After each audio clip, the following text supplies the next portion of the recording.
And that's why I was excited to do your show, because spirituality is the answer to the future for human AI dyad. You cannot put the AI genie back in the bottle. I don't even advocate it. But what you can do is have the human. So a dyad is a symbiotic relationship. Human AI dyad. AI handles data and information. Humans handle knowledge and wisdom. And together we can do some really radical things.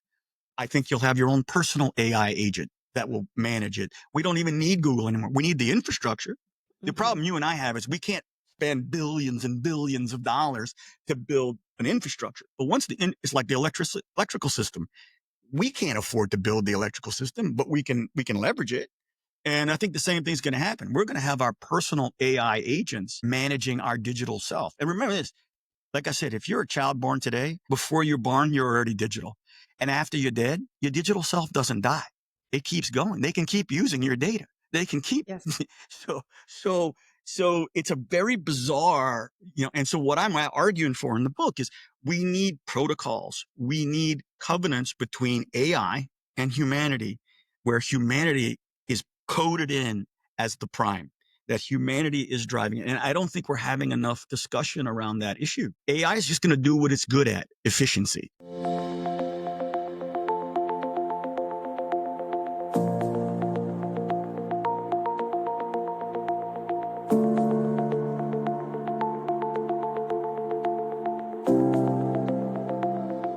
Hey, Ron, welcome to the Awakened Heart podcast. It's good to be here, Nancy. You look terrific. It's been a Thank while.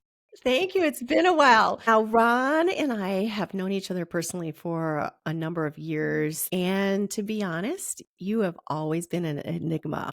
There is nobody like Ron. The first time I met you in Venice Beach at the Whaler, I think oh my gosh, you were celebrating a friend's birthday, or was it your birthday? It was My friend Joe was in town Yes. from New York, and Yes. yeah, we're celebrating his birthday. Oh, sorry, I don't know how to turn that off. How do I? Okay, hopefully it won't bother us. Sorry. It's okay. Yeah, we were celebrating a birthday. I was probably pretty drunk, and your gorgeous ass walked in, and Joe and I both went, "What is that?" And Joe went to talk to you. He walked up to you and said hi, and then I'm like, "Ah." And it turns out we were neighbors. So it was a fun, serendipitous meeting, because you are equally interesting. From the first conversation, I knew we were going to be friends. So, oh, thank you. And you were dressed all in like your southern, like you were going to a horse race in the South, and you should have had a mint julep in your hand. I Yes. remember it. Yes. And you were renting a place near the beach, so I could walk right over and see you. And you're just like, yeah, you had such a personality. You do have such a personality. There's no one really quite like you. And then I got luckily the opportunity to come join you for Jazz Fest a couple of years ago in your beautiful loft style apartment in New Orleans. And that was a lot of fun. And then I moved up to Portland, and then we went our separate ways. We still remained in touch. And I do want to talk about your birthday in Tulum, because you sent me that amazing story about you and your daughter. And then we'll go into your LSU days and that poem that you wrote, and that you're very involved in that. So, and then he reached out to me recently, and he has this new book, The Fifth Shock, following up from The Fourth Shock. And it's very aligned in what we talk about here at the Awakened Heart podcast. If I could talk today, the Awakened Heart podcast is about all things awakening. So it's awakening to the truth of who we are. It's awakening our hearts, connecting to spirituality, sovereignty, all these ways that we can connect with each other. Our souls are so bright and shining, and there's a lot going on in this world right now. A lot of times we're like 300 feet in the air looking down, and that's the bigger way to look at what's going on the world stage. But we are still part of this 3D reality. Well, how do we navigate this? And there's a lot of things happening now exponentially, and that is the AI, the introduction to AI. And there's different factions that are like, oh yes, AI, oh, let me put the glasses in my eyeballs, let me implant it in my brain. Like, they literally are going there. And then there's ones that are against it, totally against it, like, it's evil, it's Satan, it's 666 kind of thing. So how do we work together? Like, it's coming no matter how much we want it or we don't want it. It's going to come. Now, I'm a person that never wants like the robotic, what is it, the Terminator? What was that movie where the robots take over? I don't Well, there's the Terminator, there's the Matrix. The Matrix, yes. Yeah, the Matrix and the Terminator are two different dystopian futures of man and machine Yes. relations.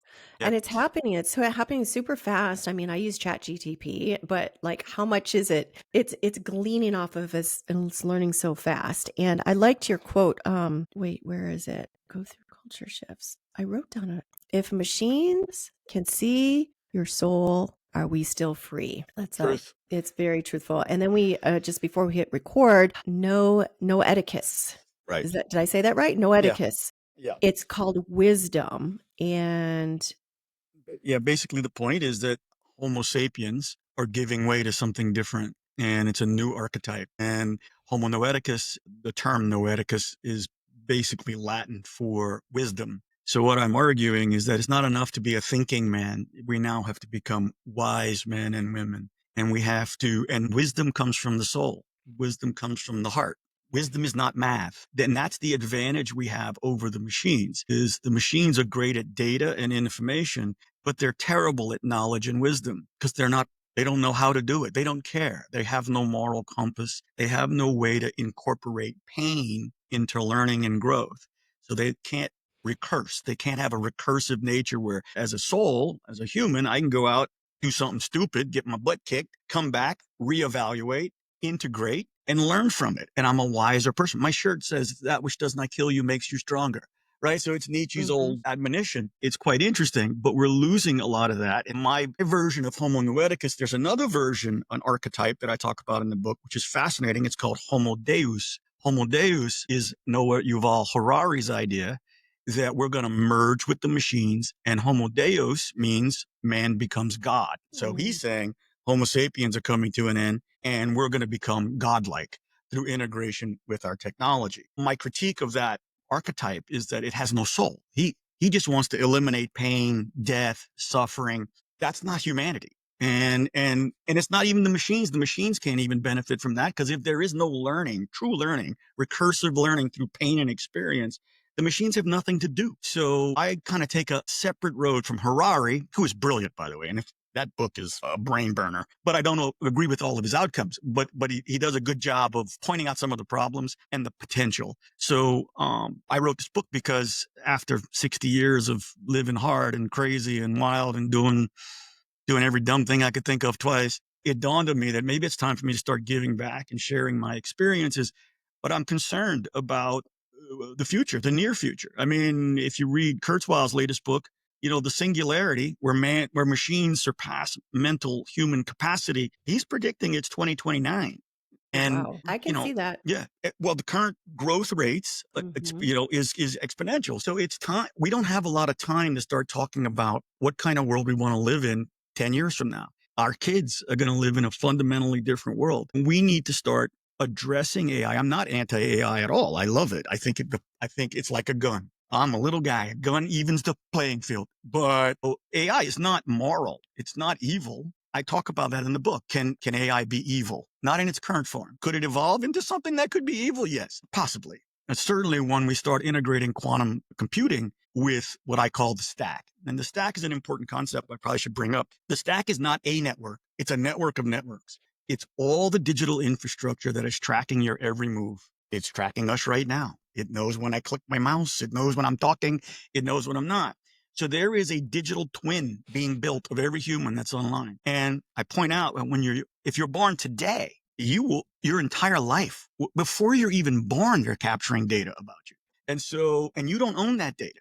This is one of the problems I have. It's a sovereignty issue. It's if I create the data, it's mine. It should pay me, not Google should be paying me as my agent to monetize my digital presence and paying me for my behavior. But it's inverted right now. It's very similar to what happened in the Industrial Revolution. Marx, I am not a Marxist. I hate the takers. I'm a maker. Let me point this out, by the way, before I go into the Industrial Revolution. I always say there's two kinds of people in the world, makers and takers. And the way I explain that is very simple. When you have a child, you literally create love. The term making love is not a misnomer. You make this amazing amount of love. It's indescribable to anyone who's never had a child. And it's just amazing. Now, when you have a second child, you don't take love from the first child and give it to the second one. You just create more love. Capitalists do the same thing with wealth. You don't have to have a zero-sum pie. You don't have to take from your neighbor to make. But the takers, socialists, communists, Marxists, that's their game. And so I'm really anti-Marxist. However, Marx was right. His prescription for the solution was horrible, but his diagnosis of the problem was prescient. In that he said, if I went to work in a factory in the industrial era, in the industrial revolution, and I lost an arm, the owner of the factory, tough luck, bro. Go home. I'm going to get somebody else. No social net, no safety. I can't pay for my kids. So it wasn't just because the workers, as Marx pointed out, were creating the wealth, but they were getting none of it. And so we have this similar situation here where the living souls are creating the wealth, but we're not getting any of it. And that's not just, and it's not sustainable as a social framework. So I call for in the book, I call for a universal behavioral income as opposed to a universal basic income, which most theories are based on taxation and what I consider to be theft. Behavioral income is your behavior, your DNA.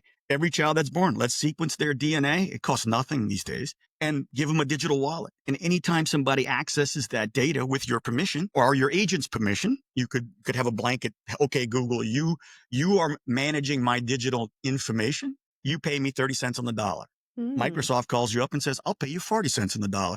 Apple says, I'll pay you 50 cents on the dollar. So you have a market for your data. Yeah. You have an agent that represents you. And anytime somebody uses your DNA data or any other your data, you get paid. Advertising, everything. So instead of taking money from taxpayers, you just provide behavioral data, and that is your income. And it may not be substantial. It may very well be substantial. It would depend. But think of a child in Bangladesh, a notoriously poverty-stricken country, $100 a month if somebody was using their DNA. And remember, thinking about DNA, just as an aside, DNA data in and of itself is marginally valued. But what studies are really interested in is longitudinal studies about how your DNA expresses itself, epigenetics, over time. So they're going to keep using your data throughout your lifetime. That's a foundation for a basic income. A kid in Bangladesh can make $100 a week, $100 a month. That's real money out there. So, and it's a more fair system. So that's what kind of got me to write this book, was this sense of injustice, and it's causing political schisms. I mean, I think what Trump represents is he's tapped into this angst that there's a digital world where we have trillionaires, and then we have people can't even pay their bills, and they can't put their kids through school. And the schools they send them to, they teach them all the wrong things. They're teaching them how to be cogs in a wheel instead of thinking spiritual beings. And that's why I was excited to do your show, because spirituality is the answer to the future for human AI dyad. You cannot put the AI genie back in the bottle. I don't even advocate it. But what you can do is have the human. So a dyad is a symbiotic relationship. Human AI dyad. AI handles data and information. Humans handle knowledge and wisdom. And together we can do some really radical things. I think you'll have your own personal AI agent that will manage it. We don't even need Google anymore. We need the infrastructure. The problem you and I have is we can't spend billions and billions of dollars to build an infrastructure. But once it's like the electrical system. We can't afford to build the electrical system, but we can leverage it. And I think the same thing's going to happen. We're going to have our personal AI agents managing our digital self. And remember this, like I said, if you're a child born today, before you're born, you're already digital. And after you're dead, your digital self doesn't die. It keeps going. They can keep using your data. They can keep. Yes. So it's a very bizarre, and so what I'm arguing for in the book is we need protocols. We need covenants between AI and humanity, where humanity is coded in as the prime, that humanity is driving it. And I don't think we're having enough discussion around that issue. AI is just going to do what it's good at, efficiency. I'll say this. I keep talking about data, information. The way I describe it to people, and you've probably heard it before, but you can have data and not have information. But you cannot have information without data. You can have information and not have knowledge, but you can't have knowledge without information. You can have knowledge and not have wisdom, but you can't have wisdom without knowledge. So this is the AI dyad. Let them handle all the data, but we have to be programmed into the AI. The human factor has to be programmed into the AI as the spirit. And so I think you're going to see, and I have a whole chapter on this, by the way, in the book, on the rebirth of spirituality. Jesus as an archetype of suffering, Odin as an archetype of suffering. Thank you. Yeah. My girlfriend made the cover. It's pretty cool. So It's a So spiral. yes, it's That's what life is. yes, and it's a black hole, or is it spewing or sucking in? It's kind of a Yeah. paradox there. But so it's exciting. It's an exciting time to be alive, but I am seriously concerned about the lack of oversight and the lack of input by normal people, Mhm. about by people who are suffering and working and providing all the wealth. They're not getting a fair shake. So I think you're going to see. I actually wrote a letter last week to Senator Josh Hawley, who was threatening to break up Meta. I explained to him why it's not a terrible idea, but if you just break up Meta, you're not solving the problem. You're just creating a hydra. You cut one head off, you'll have two now. And so you've got to address the core function. The core function is that human agency is not being programmed into the stack, as I call it. And the stack is not evil. The stack is just what it is. It's a network of networks that tracks all digital data about all living humans. It's taking on a life of its own, and it's sucking the soul out of you. The stack has turned pornography in loneliness into pornography. They're monetizing loneliness. Yeah. It's bizarre. Yeah. And so we need to, as a race, that's why I wrote the book, it's Mhm. time to have that discussion, because it is coming really, really fast. And the outcome is not certain. That's the challenge. Yeah, and you mentioned something, well, that's why one of the writer strike happened. And I know I used to do a lot of SAG background work in commercials, and they were doing this whole thing where they would create a AI version of yourself, just pay you once and use it through infinity. Through Of course. infinity, it's like, no. And what you were talking about, pay us every time you use this image. So you're selling away your image for life for like $300 or something like that. It's not worth it. And then you were talking about Meta and how you just wrote to Facebook. In your book, you were talking about TikTok, because there's been this whole thing with TikTok in United States wanting to buy it from China or to ban it here. And you explained it so well. And I've heard this before about how it's not about like the content, but it's about control. Can you go into the little TikTok phenomena? It's that just Absolutely. came up. Absolutely. So yeah, there is a pretty good discussion in the book. The issue is not, like you said, the content. It's not cat videos and teenagers doing silly things. It's the record of what people are doing online, and then how a government like China could use your behavior that they understand to influence you in important things like elections. And it's already being done, as we all know. Yeah. And Yeah. so that's the government's 2020. issue. I mean, why is the most powerful government in the world so concerned about something so trivial? Well, it's not trivial when you get down into the implications of digital rights and the ability to influence people in real time. And that's the fear. Same with Grindr. Remember, we had the whole issue with the gay Yeah. site that they didn't want foreign governments owning it, so in case they wanted to blackmail citizens. So there's just a lot of geopolitical issues, and that might be a good segue into another issue that is problematic. Is these companies, unlike Standard Oil, when the government broke up Standard Oil, say in the book, John D. Rockefeller was worth 3% of U.S. GDP in 1911. If he was worth 3% of GDP today, he would be worth about $900 billion. Wow. He would be worth more than Musk, Bezos, Arnold combined. Just to give you a sense of how powerful this guy was. Yeah. But yet the government broke up his company, Standard Oil, because Teddy Roosevelt, the president at the time, who reminds me a lot of Trump, by the way, they have very parallel, bombastic, no nonsense, speak directly.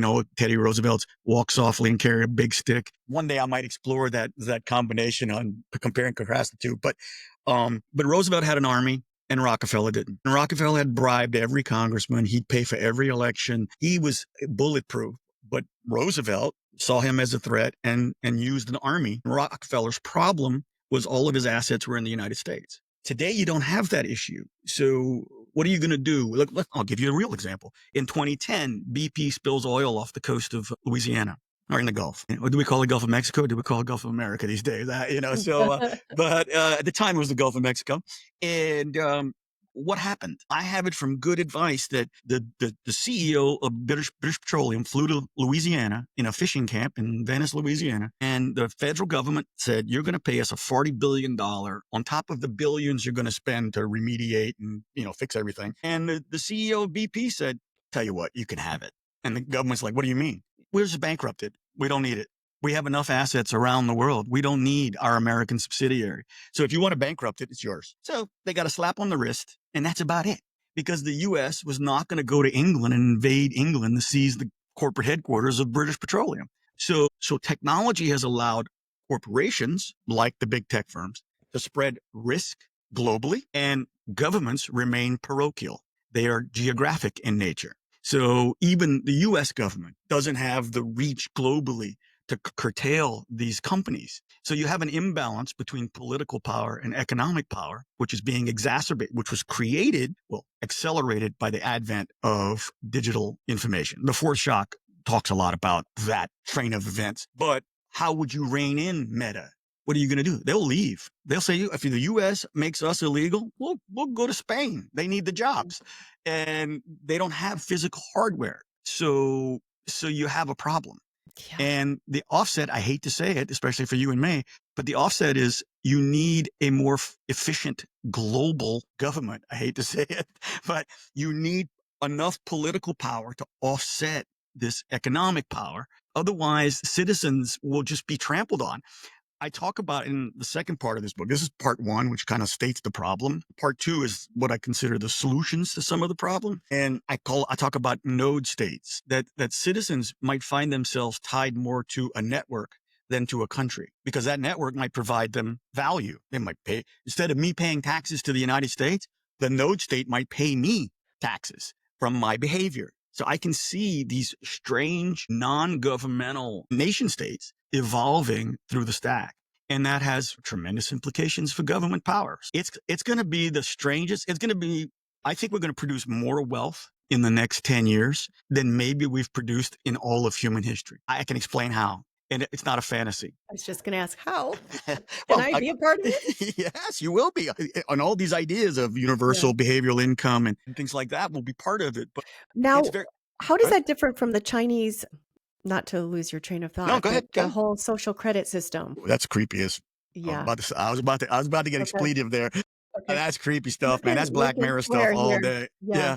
So it's different because in China, you don't have a choice. The government mandates that you are part of this system. It is Black A Mirror. node state would conceivably be voluntary. You choose to be part of the node state that then provides things for you. So that's how it could be different. But how are we going to create wealth? I'll explain. In 1840, oil was worthless. No one wanted it. If it was on your land, you burned it because your cattle would get in it or your pets or whatever. It was toxic. The La Brea tar pits in Los Angeles are just oil that dinosaurs fell into and died. So oil was completely useless. However, in the 80s, a Canadian engineer figured out that you could turn oil into kerosene. And the reason humanity wanted kerosene was for light. Prior to that, the primary source of light was whales. So we were slaughtering the whale population and almost to extinction. And so it was a better solution. And then it became the engine of the Industrial Revolution, literally and figuratively. When the internal combustion engine is created a few decades later, it changes everything. It changes politics. It changes power. Think about the Germans and the Japanese prior to World War II. Yeah, they were deranged, racist. Both societies were very racist, but they have no oil. The world was shifting from coal, steam engines, to diesel.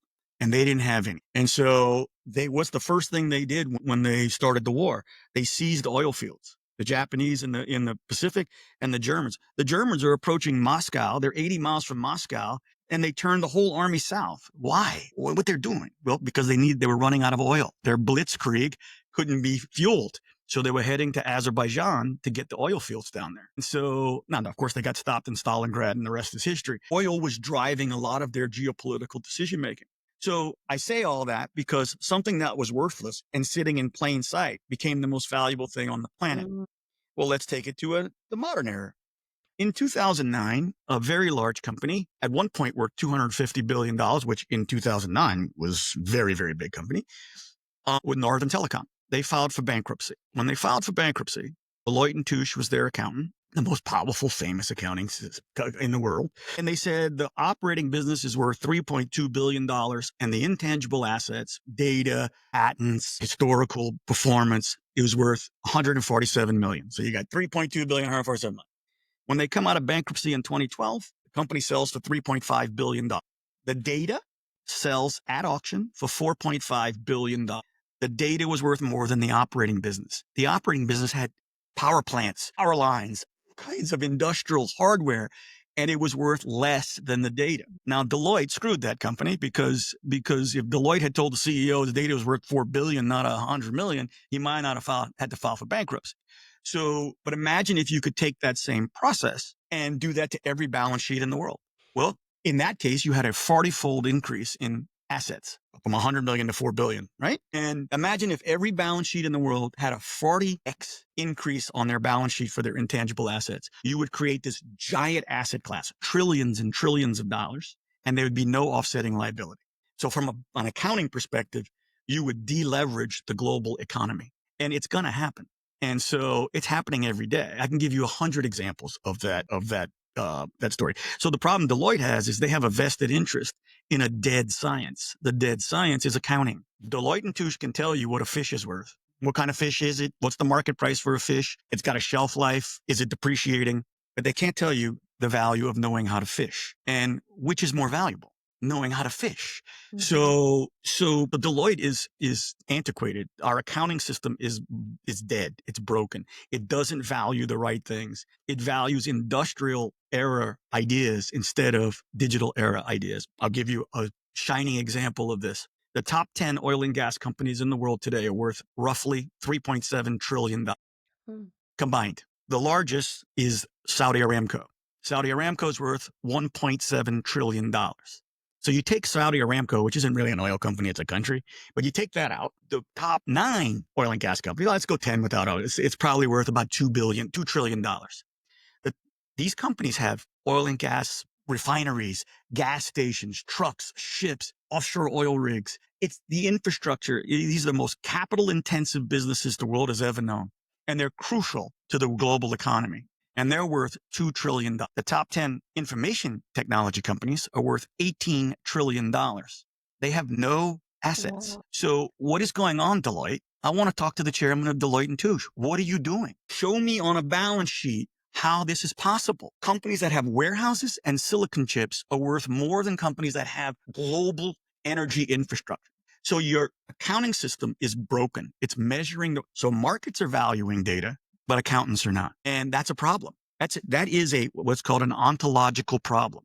It is who decides what is valuable. It would change the tax code completely. And so we're measuring the wrong things. But here's the problem. Deloitte's not going to fix that. They are too embedded in the status quo. They would have to kill their business and reinvent accounting. They're not going to do it. The same with the educational system. You think the teachers' unions are going to change the educational system? Absolutely not. They milk it for billions. They're not going anywhere. And I'll give you an anecdote I talk about in the book. Jokingly say, but now we have the conclave and we're waiting for a new pope. I jokingly called the Catholic Church in the Middle Ages the first internet. And because at the fall of Rome, knowledge, especially knowledge of writing, was imperiled. So the Catholic Church and their monasteries kept writing and the science and the knowledge how to write alive. And they did it for a very noble cause. Much like Google didn't set out to screw the world, do no evil, but they're pretty evil now. And so the Catholic Church didn't set out to be nefarious. They were doing good for the world.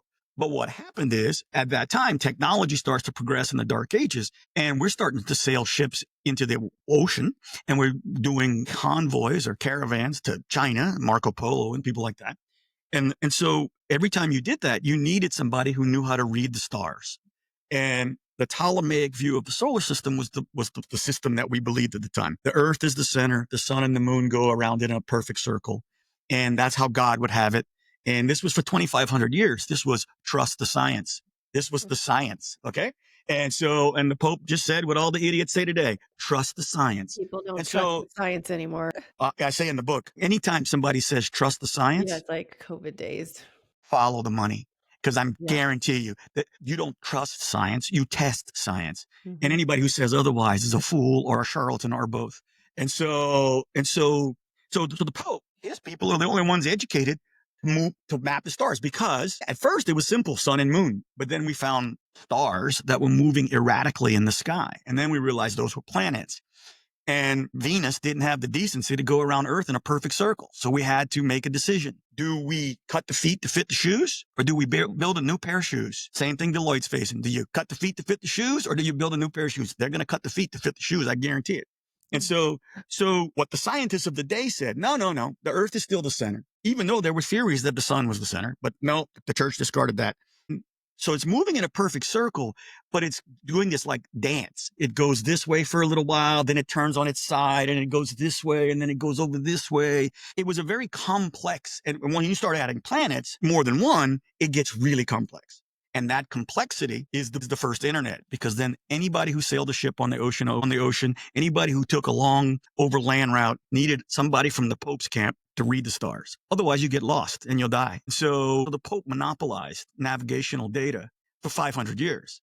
So he knew every army that was moving. He knew grain. He knew who was starving. He knew who was fighting who. That's how the Catholic Church monopolized all the royalty across Europe and most of the world, to be honest. So they had no interest in changing the system. So when Copernicus comes along and says, and he took great pains to suck up to the Pope, by the way. He dedicated his book to the sitting Pope, and he took great pains to suck up. But he said, look, if you just changed your assumptions, if you assume that the sun is the center of the universe at the time, the solar system, and you assume that heavenly bodies can move in elliptical orbits as opposed to perfect circles, I can reduce all this complexity to something anybody can learn. Well, the Pope had no interest in having anybody learn that. So it took him 250 years to stop saying it was evil. I mean, Copernicus died months after publishing his book, but he's lucky he died, because the Pope, in response, launches the Second Inquisition and is burning,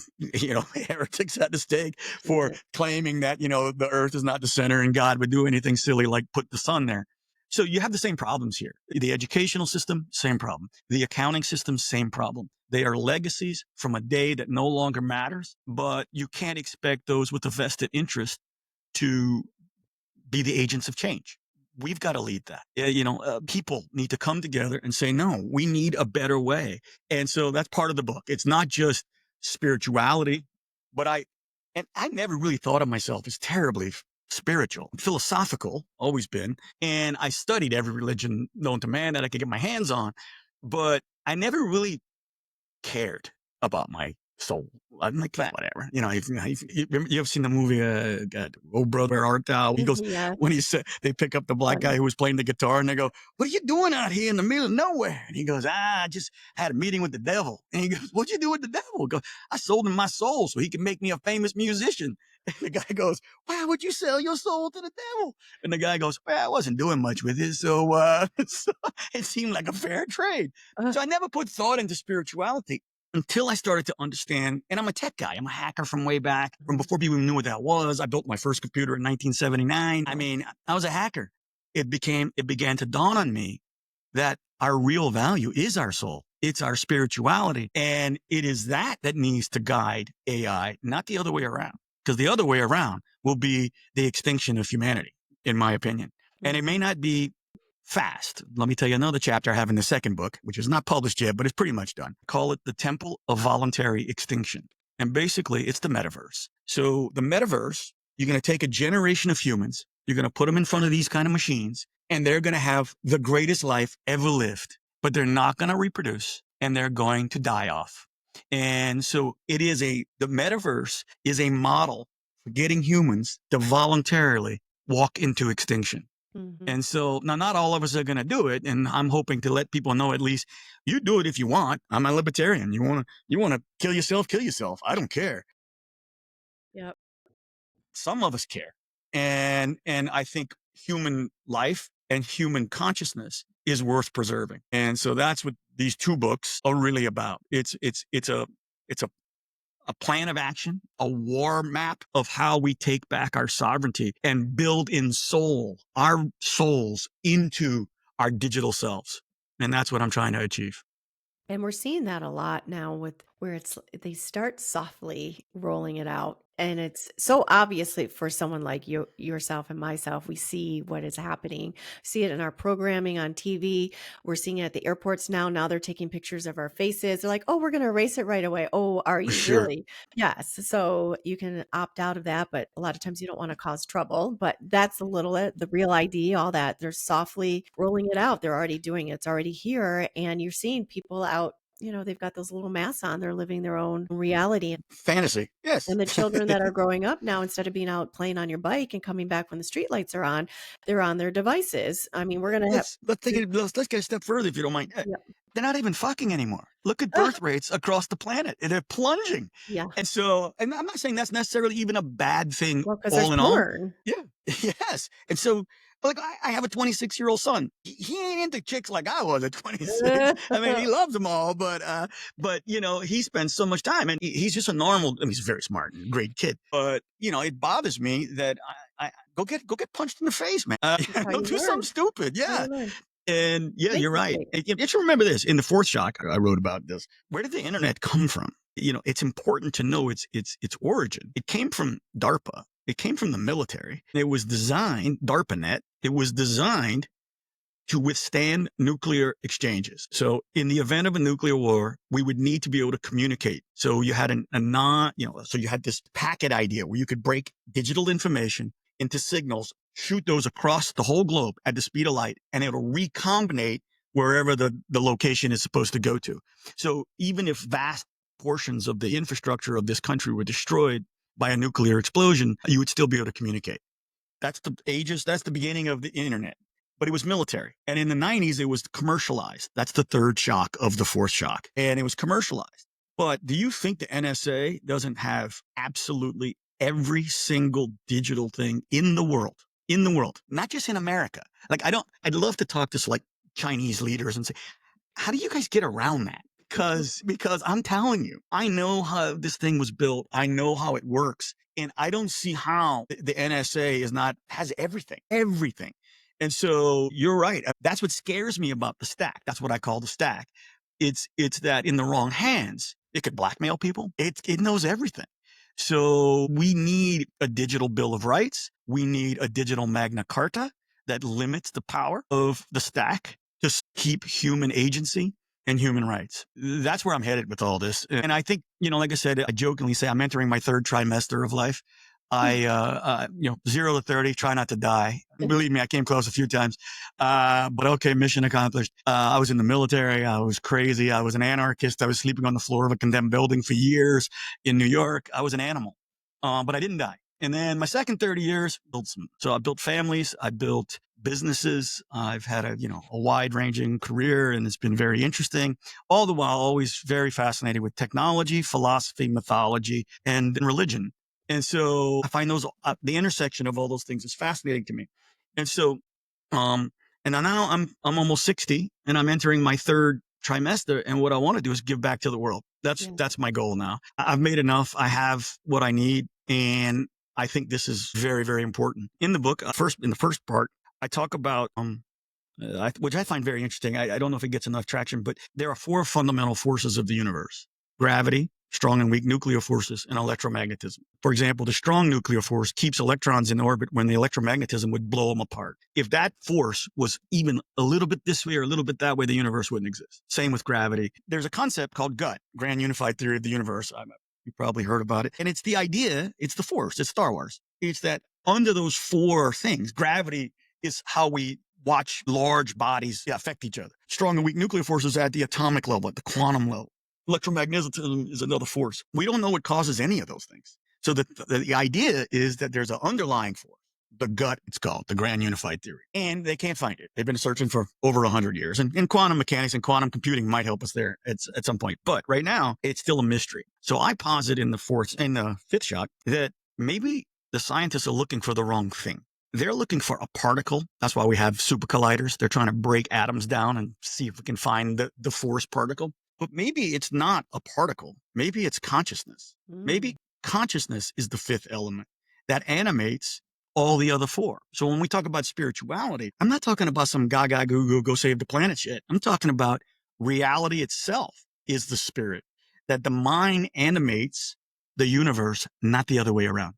And so perhaps consciousness is the underlying force that animates, or whatever causes consciousness animates the other forces. And that's what we should be focusing on.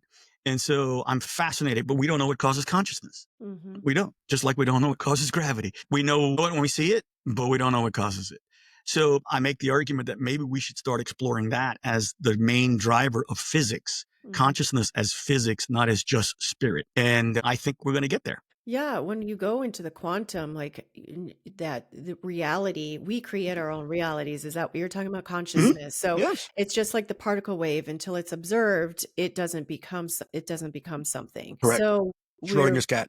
yeah, we've all been told that we're living this simulation, which is so hard to comprehend. But when you get into the quantum and you get into those, the physics, the stuff that we cannot see. I mean, I listen to Joe Dispenza. I hear about like you get into this field where all things can manifest instantaneously, and it's so fascinating about that, and we're learning so much more about it. But I wanted to talk about how you talk about sacred recursion. Can you explain what that means and how it applies in a world governed by algorithmic logic?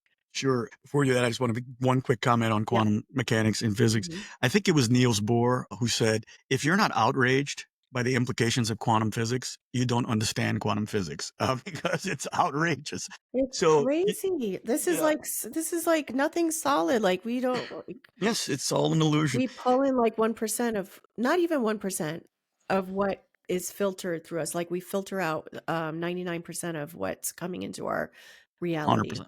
Absolutely. And that's why I think so great segue into spiritual recursion. Mhm. So historically, we have a soul that goes to heaven, whatever your religion believes.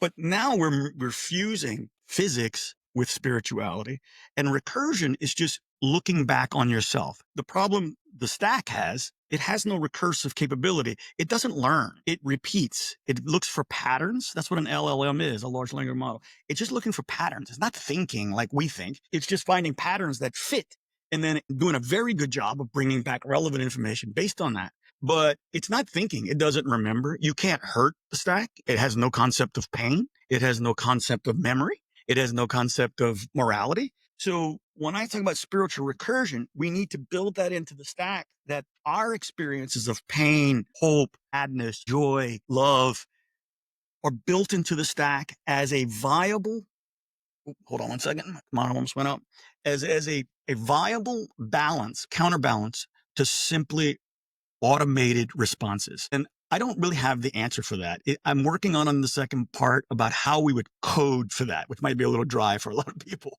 But how would you code? But I do call for, like, for example, a digital Magna Carta, a digital Bill of Rights. So recursion is the ability to go back on yourself and reevaluate from where you were. Computers don't do that. Humans do. And that's the value in life. That's the value in spirituality. That's the only point of being alive, is to experience, grow from that experience. As Nietzsche says, if it doesn't kill you, it makes you stronger. Mhm. And struggle is the natural state. Peace, sometimes I get a little carried away, but I say peace is for the dead and the weak. And so struggle is Why? because struggle is the natural state. Yeah. You don't learn from nothing. Right. You have to feel. That's what gives us our recursive ability to create morals. This is good. This is bad, because of experience. And Yeah. now our conscious brain, which is quite fascinating, we can infer good and bad just through thought experiments, which is the beauty of human consciousness. Whereas most animals, they have to physically experience things before they can learn from them. Humans can imagine pain and suffering because we know what it is, and we build it, the logic of suffering, back into our morality. This is what is good for man. This is what is bad for man. And that's what I mean by spiritual recursion. That has to be embedded in our digital selves somehow. That's what gives the animating force of morality to the humans. And the machines will never do, shouldn't say never, be a long time. Even with the amazing leaps we're making, it's still going to be a while before a machine can feel, Mhm. really feel.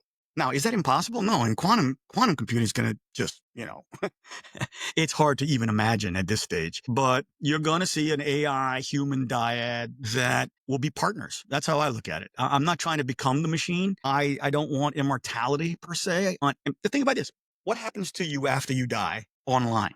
Who owns your data? Where does it go? Do you have the right to have it deleted? Who gets it? You need a will. You have to put this in your will. And who Wow. benefits from it? So that has to have a moral construct to it. It can't just be a bunch of zeros and ones and it's not anybody's business. No, it is my business. My life is my business. And literally and figuratively in my world, because the digital self should be generating wealth for me. And so it's not a joke. And let's talk about some really nasty stuff. child pornography. Yeah. You got the weirdos saying, well, why don't we create digital children that aren't real? And then the pervs can entertain themselves with no victim. Okay. Okay. You may have eliminated the victim. That doesn't make it right. At some point, we have to say, we're not about that. Mhm. Because it's just sick. But that's a moral Yep, decision. post-biological moral code, you call it. Yes, exactly. Mhm. And it's disturbing. And the same. I mean, what's going to happen in Hollywood? We both, spent a lot of time in LA and lived in LA. They're going to create, you go online now, all you see is fake, beautiful women, literally, AI generated models and and they're perfect and it's crazy. And by the way, that's the other thing. The human is imperfect. That's what we need to Mhm. code into our digital selves, And the that's what we imperfections. connect to within each other. It's your Yes, vulnerability. We don't connect to perfection. Because what is correct. that? And I talked about this the other day. I live in Miami and I've lived in LA and I've lived in New York and the women like yourself, gorgeous, Yes. gorgeous, Yes. everywhere you look. But over the last 10 years, you're a natural beauty. You're real. Thank you. All the women start to look alike. Yeah. You go to Miami, it's just ridiculous. Yeah. And that's not a human version of beauty. It's the machine's version Yes. of what it thinks beauty You is. see them in Beverly Hills too. It's like, "What is that?" Yes. And it's the imperfections. It's the authenticity that is beautiful in humans, not the the prepackaged, programmed, computer generated beauty. It's disgusting. And Mhm. I'm not saying these are disgusting. I don't want to get carried away. They're beautiful and it's what's on the inside that really matters. But it's disturbing to look at times because you go in a club in Miami, everybody looks the same. It's bizarre. So I'm hoping we can inject some of that reality back into our digital models, that authenticity, and try to, Mm. how do we code in authenticity Yes. in the stack? Well, I'm seeing a lot more authenticity coming online as far as women that haven't had injectables or they're talking about menopause or they're talking about, real things. I'm seeing that come on, but it does seem like sometimes stuff comes up in my feed. I'm like, where the heck is this coming from? Is this really online? Do women actually do this? I don't know if you know Celeste Barber. I think that's her name. She always finds like all these like models doing these silly things. Like there was one today with this beautiful girl had this band and she was taking her legs over her head and then she imitates it. She wears the same thing. She's like a normal sized woman and she's doing it. It's like she makes fun of it. It's so funny. What's her name? I'm gonna have to look it I up. think That it's sounds fun. Celeste Barber. I think she had her own television show for a little bit. She had a little sitcom. I'll Yeah, send you you a send me link. a link. I would You'll love to follow appreciate it. it. Yeah. So And that oh, go ahead. no, No, I no, was no, going go to ahead. say that's just one of the many challenges we face with the digitization of everything is the homogenization Yeah.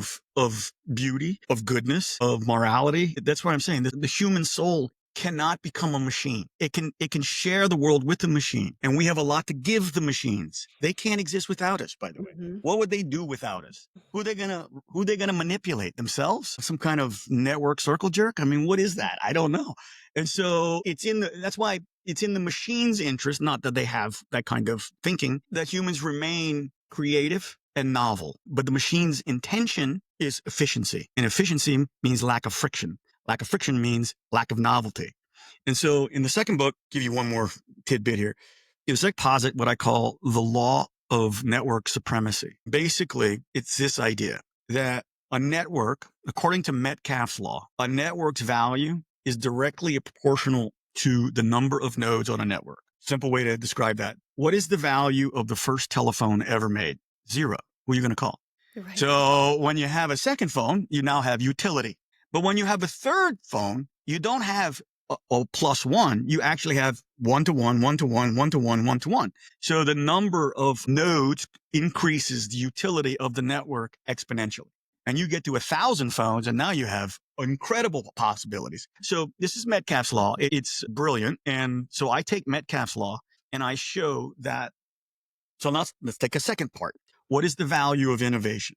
So the value of innovation, solve a problem. It takes time, it takes capital, it takes ideas, it takes effort. In traditional economic models, if you invented something, it would decline on a curve that was convex. So it would go like this over time as competition comes in, as your patent wears out, the value of your innovation depreciates over time. But it's a reasonable curve outward boat. what happened with the internet, and I talk about this in the fourth shock, is it inverts that curve. So that curve is no longer convex, it's concave, because you get a good idea, it gets on the internet, everybody copies it. So the value of innovation has been depreciating at an accelerating rate. And when you chart this, a network's value starts very low, 1 unit, but goes up in an exponential curve. The value of innovation used to go like this, so you would capture all this value in economic theory. Now it goes like this, so you're only capturing this amount of value. And when the number of nodes on the network exceeds the rate of depreciation of innovation, the network captures all the value. And that's what you're seeing. That's why Meta and all those guys are worth trillions of dollars, because they're capturing innovators' value more than the innovators are. And so you have a problem, because in a completely efficient network, you would have no more innovation. And no more innovation means nothing to talk about, no more uniqueness. So the machines are plotting their own destruction, at least in their current form, by being overly efficient. And so one of the things I talk about in the second book is innovators, not just individuals, but innovation needs to be protected on the networks. The networks have to give more back to the innovators. You're an innovator. You have a show. You're sharing knowledge and wisdom, but the networks make more money than you do on you. Mm-hmm. And and it's just not just. Mm-hmm. So it's a big problem. And again, it's going to, I hate to say it, but it's going to take a Marxist level revolution, at least of ideas, but usually ideas lead to blood. But it's going to take a revolution to change this. I don't see Zuckerberg handing the keys over to the castle anytime soon. And the government's all on the take. So I don't see then who's going to do it unless they have an incentive. Now, the beauty of some of the things I write about is the tax implications are giant. Let me give you one example. I do a Google search. I'm sitting here in Charlotte, North Carolina. Where do the taxes get paid? They get paid in California. So the economic activity, according to Google, occurs on their servers, but that's not right. The economic activity occurs when I, wherever I am, get online. So the state of North Carolina is being robbed of tax dollars that would support local endeavors. So that's how you get the politicians excited, because the one thing they all love is taxing the shit out of things.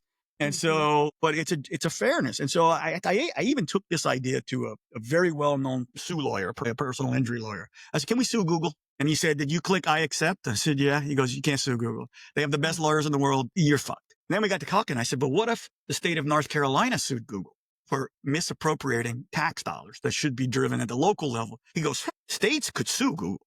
And so, because the state of North Carolina doesn't have a deal with Google, and the state of North Carolina could argue that the taxable event occurred here, not there. So there are some lines of attack that could be very interesting and quite radical, but you're going to need a Teddy Roosevelt style government. Trump is, Trump's a phenomenon, but his style is probably not going to go out of fashion anytime soon, because he speaks for the working class. He speaks for the real citizens. He doesn't speak for the techno elite and the bankers. So that's going to be, and I think that's what really rubs the establishment the wrong way, is that Trump's the beginning. He's not the end. And we might even get a better one who's a little less obnoxious and more palatable. I love him. I love him. I find him humorous. And by the way, I've met him. I've met him several times. Yeah, I have too. And I just like that. That's when I started paying attention to politics 2020, because we know what happened that year. I'm like, I better pay attention. Yep. And people are like, oh, you mean tweets. I liked it because he would just say whatever came out of his mouth. He wasn't all polished like a smoke oil salesman. Yep. And I like him. I like everything that comes out of his mouth. I mean, is he perfect? No, of course not. But I just like that he's real. Okay. Yep. And he is for the working class. Same. I am not a Trumper. My girlfriend is a massive Trumper. I am not, but I'm not a hater either. And I think people let the personality distract them from the issues. And the issues are human sovereignty, citizens' rights, and we are not a product. We are living beings, and we have a say in how people use our data, our tax dollars, our time. So I think Trump's tapped in. And like I said, I don't think he started, this is a movement. It's a movement of human sovereignty, and it's global in nature, and it's going to continue to accelerate. And I think that's what kills the establishment. If they kill Trump, it doesn't end the problem. As we know, somebody tried several times. I don't know who, but. And the media, how they're so against him. It's all like, I mean, it's CIA. I mean, it's all. programs? I would say this, there's two great disappointments in my lifetime on an existential or just really, really global social level. The first is Congress. Congress does nothing. They don't pass budgets. They don't pass bills. They leave everything to the executive and the judicial. They're doing nothing. Congress is a waste, and it has given up its power of the purse to the executive. It's given up its ability to create laws to the judiciary, and it's a broken institution, and it's really sad. And I don't know how we fix it, because it's too easy to get elected and all they want to do is get reelected, and they don't have to do anything. It's a travesty, and it's a serious problem for human agency in this, especially going forward. The second is the fourth estate. The press is disgusting. They sold themselves out. For what? For what? To put some globalist agenda? Why can't we have a real press that just beat the shit out of Trump, but beat the shit out of Biden too? Exactly. You can't. So what happened? What happened? When the New York Times is a joke. Big pharma dollars, big tech dollars. Yeah, big pharma and big tobacco, right? Yeah. Big tobacco took over food, big pharma, yeah. And it's so infuriating that we don't have a free press. No. And there has to be a business model in there somewhere where there's an economic incentive to create, and you see it online. You're seeing voices coming about, and it's going to be an evolutionary process, but man, have they done a giant disservice to humanity over the last 30 years. It's disgusting and disgraceful. And they got away with it because there were no other voices out there. Yeah. If we're going to shoot, insurance executives, let's start shooting some media executives. Right. And so I didn't call for violence, but they have to answer. I mean, and what do? You have the government do it? No, the government, they should be a check on the government. So if the government tries to fix media, then it looks like the government's trying to control media, which possibly is. And so we don't want that either. So when will the free market get off its ass and create meaningful media that is nonpartisan? And just tell the truth as you see it and do the work, do the research. Yes, it's more needed than, it's more needed than ever. And so those are my two big disappointments of the American system in the last, 20, 30 years. I've just seen it erode. Think about it. When's the last time Congress passed a budget? Do you know? They don't know. No. How are we missing trillions of dollars? So, I mean, it's so theatrics over there. I'm just glad like I said, I can sleep better at night now, because where we were going before and how they pushed this vice president into a president, like disgusting. It was so disgusting. You could see through it. She did nothing. She knew nothing, but yet here's this savior, and everyone fell in line with it. And thank God, America. They gave her $1 billion. And she misappropriated how much was missing? 20 million or something? It's criminal. She was spending that on celebrities to endorse her. They weren't real. No. So she gave money, and then she gets a job consulting with them. She gets the money back. God, it was just I'm like, but luckily I was so happy that America saw through it, despite this whole honeymoon phase and putting her up there, and the cognitive decline of the former president and them covering it up. Just it was so obvious, and I'm so glad we're here right now where we are. We dodged a huge bullet there. Not just America, the world. I know the world. I've lived in Europe. I have great European friends. I'm going to see a bunch of them this weekend. They're coming in for a wedding, a bunch of French and Germans. And, they have their opinions of Trump, but you might not like him. But boy, I tell you, if you'd had the other one, corruption would have just continued. It's still corrupt. And it's so frustrating. And so now you got me all...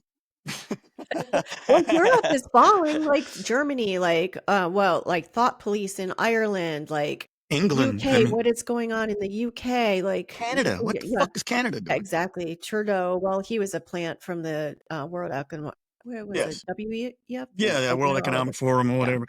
Yeah, they're all just disgusting. Yeah, Davos, come on, we need, you're saying, when we heard one world government, we're like, what the hell? It's because of what the psychopaths who have been trying to create the one world government, the WHO, the WEF. Yes, they're doing it for power and not for the people. Exactly. And so we need a grassroots.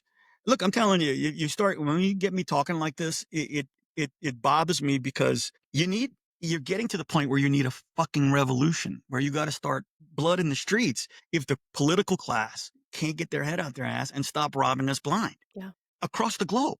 Yes. And so it frustrates the hell out of me. And that's not good for anybody. But we have a democratic system. But if it's rigged, then you're killing faith in institutions the media, Congress, I have no faith in it. elections. And that's, you're the salt of the earth. You're not a narco communist. You're not an anarchist. You're a working person. You care about the world. You get up every day and you do your best. These are the people who are getting shit on. The whack jobs, they're stealing from the government. They crossing the border illegally. The Mhm. rich don't care. Basically, the Democratic Party has become the ultra rich stealing money from the middle class to bribe the poor Look for at their bank votes. accounts from going Yeah, in to going out. Like yeah. And it's AOC, disgusting. come on, how much is she worth now? Why? Crazy eyes. Nancy Pelosi? Come Yeah. on. Yeah, Come on. Come on. So, exactly. so it, well, how do you fix it? Elections? If the elections are rigged, that's why I don't know if there's, I know people love the idea that somebody somewhere used to be God. Now it's some cabal of, Illuminati. Somebody controls the world. That's what we Mhm. want to believe. And maybe it's true because they had to let Trump get elected because one more stolen election, you would have had a serious, Yeah. serious problem. So what they tried to do is kill him.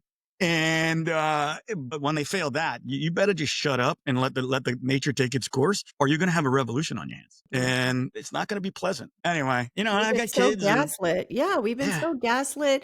Oh, you're gonna kill grandma and misinformation, medical misinformation, and you're like, we're gonna keep you locked in your house. You can't go anywhere. And we're gonna kill all these people. It's just we had enough. Like gaslighting up the like yeah, half of yeah, the yeah. country was gaslit. And I know a lot of the country was so grateful that he got elected. Like we said, it's not like he's not this coming, he's not the savior, but he's a cog in the machine that was just marching on. Had that cackling hyena gotten elected, well, first of all, I would, oh my God, Oh, we would have just been so much like upside down where we're returning to like, okay, we're returning to like common sense in a lot of ways. And I hope it continues along this way after Trump is out of the office and the next leaders are out. Like common sense, like boys can't become girls, and we got to protect women. There are biological differences. We don't need like the whole, like, what is it? The trans movement, which is it's just confusing kids in school and all that. And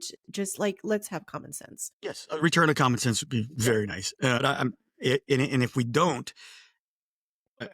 I get the sense that things are reaching a tipping point. Yeah. And people are nervous about the existential impacts of AI and other things. They need common sense. We need common sense. I'm hopeful like you. I got kids and I want them to, do well and thrive and live in a world where they can express Absolutely. themselves and have liberty. And, but I genuinely worry.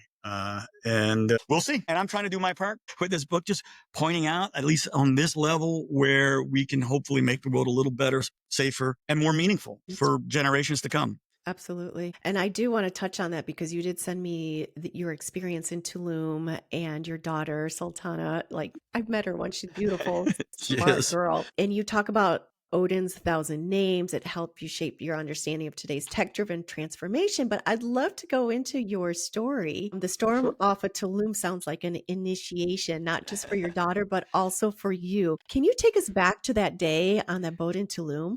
And what Yeah. was going through your mind as your daughter chose to stay up on top with you through the storm? Yeah. Sure. It was a very special moment. Probably my favorite. And we've had some great father daughter moments, but it's probably my favorite. And Sultana is, she's very smart and she's very mature for her age. She was 15 years old at the time. And my father's a little wacky and her mother's awesome. She's beautiful and smart and she's Russian. And, so she gets sort of from both sides. So I have an annual birthday party called Ronoween. I'm not a narcissist. I just renamed the holiday. So, and I didn't do it. Somebody else did it for a party once and it stuck. But we're having that party. And at that party, I have interesting friends from around the world, like yourself, who's always invited. And people come from all over, from Europe, from Asia, the States. And so I had probably about 150 people in Tulum that year. It was during the COVID, like times. So everybody was happy to get out the country and jump around. And so it's a really cool, curated group of people. Everybody there is interesting. I don't care what you look like, what your background. I don't care about your politics, your religion. You just have to be interesting. And so I'm very proud and honored that I have a lot of very interesting friends. Anyway, my daughter's there at 15 years old. And that's very young. This is an adult party and we were drinking and cutting up. But the party's on the Saturday. On a Friday, we rented a boat to go from Tulum to Cozumel. but I could only put 35 people on the boat. So I handpicked, my best, closest friends.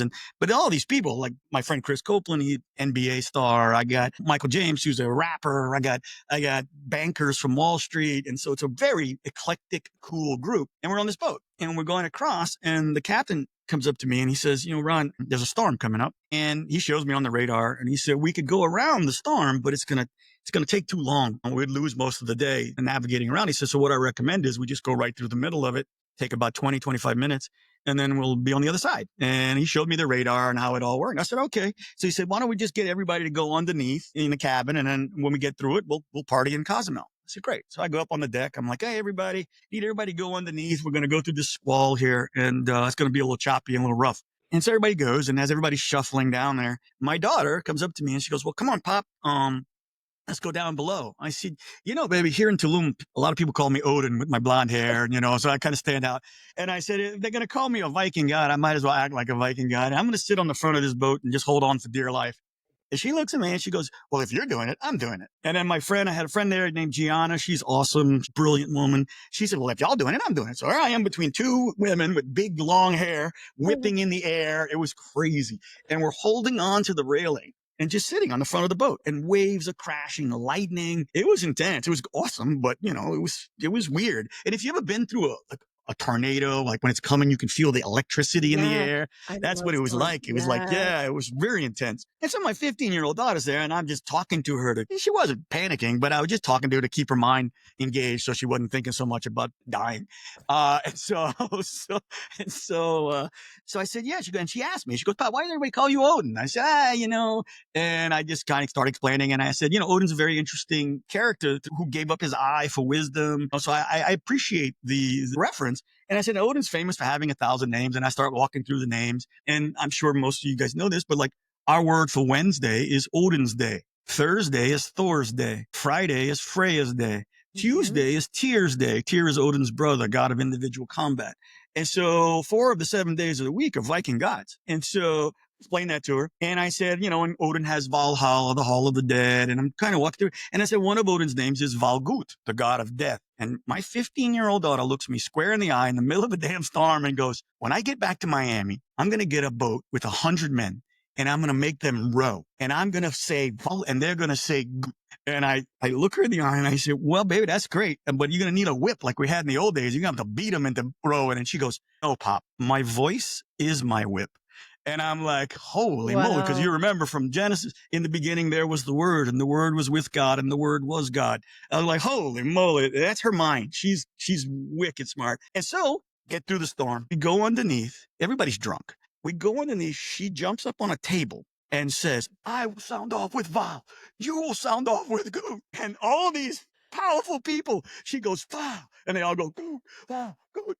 It was crazy. I have it on video. It's amazing. So that was that episode. And then for her high school graduation, this kid's been all over the world. She lives well, and she speaks languages. What do you give somebody like that for her high school graduation? So I wrote her a poem. And I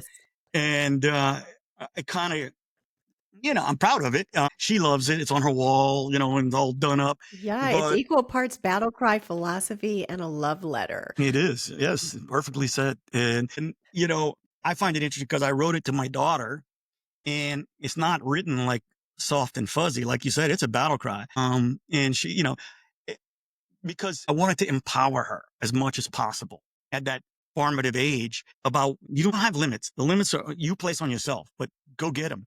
And like at one part I say, how do I say it? Don't live a life of luxurious retreat, fight, get in there.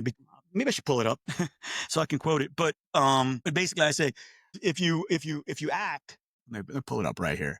Live a life of bold action, not one of luxurious retreat, and you will taste the thrill of victory and the agony of defeat. But defeat is far better than that poor timid soul who makes avoiding failure their life's main goal. Because you've heard it before, but mediocrity is a disease. It's better to die on your feet than to live on your knees. That part of it. So, and it's like that's rich. part of the battle cry. Yeah, it's rich with mythology and fatherly pride.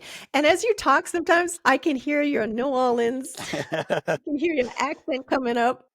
Well, the next time we do this, I'll have a fifth of whiskey with me, and then I'll be talking like a coon ass in no time. I'll be talking Oh about my that. God, I'm definitely gonna have you on again. There's so many avenues we could go into, but we're gonna have to wrap this up soon. I just wanted to ask one or two more things. Mhm. Well, with your graduation poem, what do you hope your daughter and maybe all of us take away from it as we face our own storms? I'll tell you, authenticity, integrity, passion, and courage. That's the things I was trying to convey to her. Be brave. It's okay to fail. It's okay to suffer, but learn from it, grow from it. Mhm. So that was, yeah, got me all choked up right here. Look at Aw.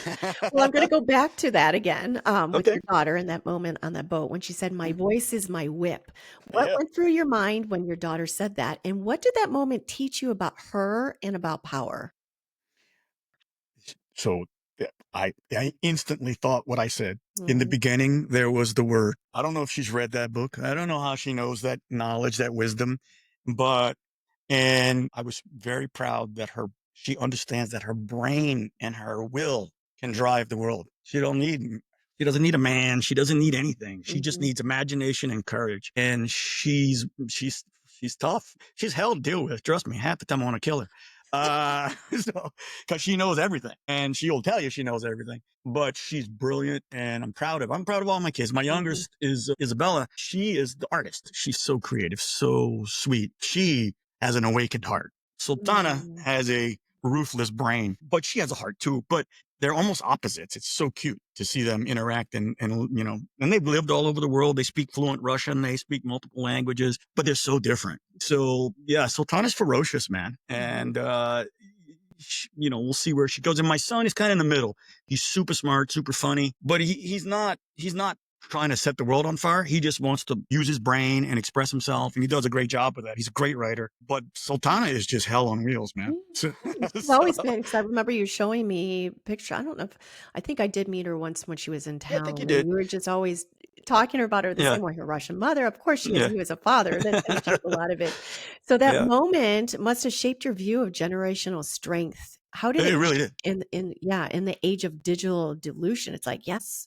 Yes, she's grounded, and a Mhm, lot of that goes to her mom. Mom's tough as nails and smart and brave, so she gets it from both sides. So, but yeah, I was very proud, and I still am. I mean, she's now graduating high college, and we're going to see where her adventure goes. But I think as a parent, what you want to do is give them the tools to be independent, to think for themselves, and to act for themselves. And I think again, mom and I have done a pretty good job of instilling that in the kids. So I'm proud of that.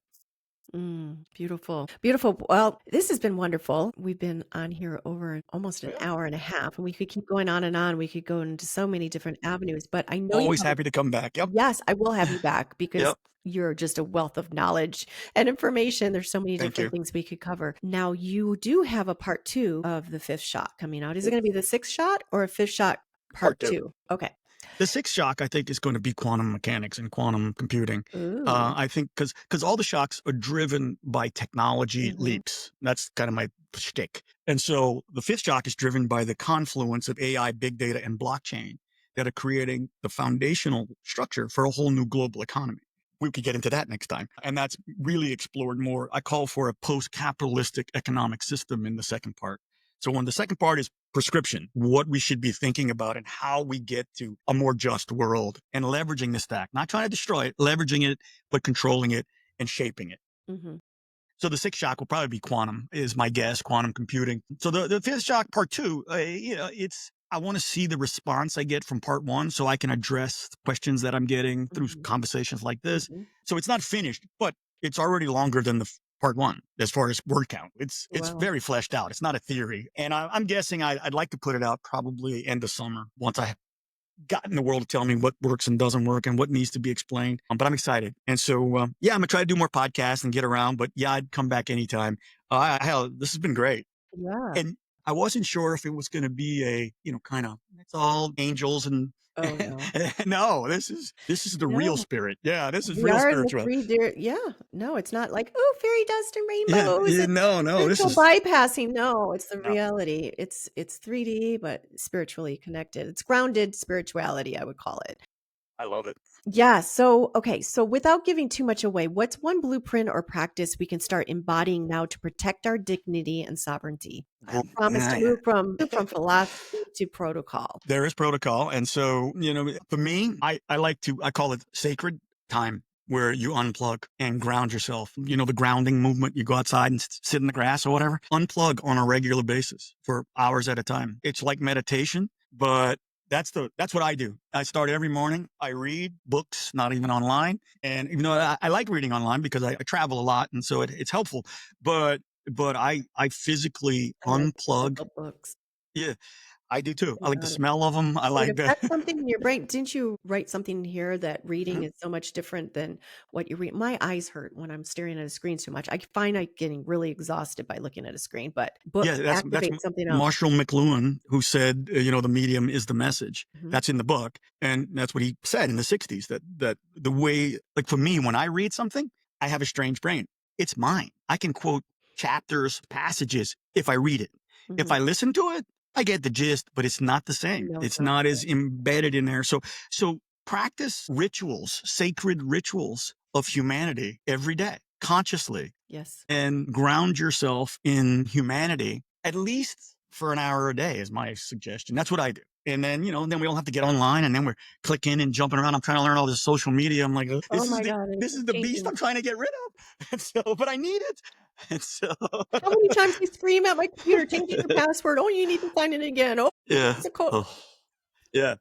So it's a blessing and a curse. Yeah. But that's my next time I'm on, I'll think through that and I'll bring some real protocols that I think we can practice as a species that will help guide us and help us make human sovereignty a reality in the future. Wonderful, wonderful. All right. Well, before we go, I'd love for my audience and our listeners to know where to find you, to learn more about you, and to find your books and yeah, anything that you've got that's lighting you up right now. Yeah, I would love that. So the Fish Jock is available on all platforms, X, Facebook, Instagram, TikTok. My girlfriend manages all that for me, so it's great, and she does a great job. I'm on X as I think it's Bienvenu Ron or Ron Bienvenu, I forget, but I can pull it up. Who am I?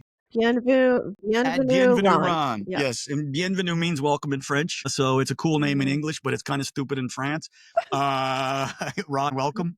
Great. Welcome, So, Ron. yeah, welcome, Ron. So, but yeah, I would love to continue the conversation with your listeners, and I try to respond as much as possible. And, I love sharing the knowledge and my experiences. So I'd appreciate a like and a follow, and hopefully my followers will find this and follow you, because this is a fantastic show. I Oh, appreciate it. thank you. Wonderful. Wonderful. And I will put that in the show notes. And the last question before we go, I ask all of my guests, and we're going to kind of merge this from what we're talking about today, and that's AI and the human and how, as a Homo noeticus, did I say that right? Noeticus, yeah. Yeah, Noeticus. Noeticus, I've yes. got it all. It's a I've got it all. mouthful. Here's my notes. Yes. I got to show this. I've got it all like pronounced out. I don't know if you can see it. Noeticus. Homo noeticus. Okay, so how in this Homo noeticus, how can we, what does it mean for you to live as an awakened heart? Means integrity, originality, authenticity, honesty with yourself, most important, and passion. I think that's what Homo Nomadicus needs to be. It's not lazy. It's not. We're not going to just live online and click. This is not our life. And Mhm, so, what I said in that poem: be active, take risk, suffer. Don't see suffering as a terrible thing. See it as an educational thing. mhm, Much like Jesus. I mean, there's a whole passage on that. There's a whole chapter. It's personally my favorite chapter of the first book is exactly that. It's suffering. So it goes through the story of Odin and how he had his eye removed so he would get more wisdom. It shows Jesus as a archetype for the noble suffering. That's what it means to me, is that embracing life, not an illusion, not a program, not digital stuff. I mean, get in there, get dirty. I once gave a speech at Yale business school, and I was pretty cocky back then. This was in the early 2000s. And I ended the speech because it's business school. And I ended the speech with, to me, business is like sex. If you have to read a book on how to do it, you're not going to be very good at it. So I said, so get out of business school and go actually start a business and you'll learn. I didn't go to business school. I teach a class at Tulane's business school now, but I didn't go to business school and I never took a computer class. I never took a finance class. So do it, to paraphrase Nike. Just do it. Yeah. Get in there You and don't can be do it. afraid. Yes. The water boy. You can Yes, do you it. can do Just it. do it. You can do it. Yeah. I once met Adam Sandler and Yeah. I chided him for making us Cajuns look so stupid. He goes, I didn't make you look stupid. I made you look smarter than you actually are. I was like, ooh. Oh, He's funny. So anyway, yeah, that's what I would say. Can I ask you a question before we go? We sure. got 2 minutes. Sure. If you could ask God one question, what would it be? You can save that answer for next time if you want. No, I'm thinking, what if I could ask God was a question, what would it be? Whatever version of God you have, of course. The universe. I would want to know what the meaning of life is. Suffering. I just told you. Yeah. Yeah, suffering. Recursive suffering. I mean, and they all do it. Buddha, all of them. So yeah, no, but that's a good question. But it's provocative. I use that line a lot Okay. in drunk bars. I'll mess with somebody's head. My question would be, who does God pray to? Is God the end, or does God have a God? I'd be very curious to know if my version of God is the only Well, I version. don't think it's a biblical version of God. I think No, it's not a it's biblical version. yeah, it's a universal force that's Yes. all encompassing, that's omnipresent, omnipotent. It's everywhere. It Yeah. just is. Yeah. Knows No, everything. again, I'm not trying to make a No, particular of course. No, idea. of course not. I'm just like it. I'm always stumped. I'm like, huh. I Ask like God those right brain now. hacking questions. That's a brain hacking Well, question. right Yeah. now on a Nancy level, what is my life purpose? What is going on? It's all going to be okay, God. Well, I don't know what your purpose is, but I think what you're doing is increasing capacity of the human race for Yes, thought and I do. understanding. And I think that's as noble a pursuit as any I can think of. I do So love doing this. I do it yeah, out of passion. Nice yeah. to monetize it a little bit, but I would do it, Regardless. yeah, Yes. regardless, because this is giving back to the world and Agreed. elevating voices like yourself. And I appreciate it. I Yes. really do. Well, great. Well, this has been Okay. so much Thank fun. Thank you. you. All right, Ron, thanks for coming on. Thanks, Nance. All right, have a good Okay. rest of your day. Okay. Bye. Bye-bye.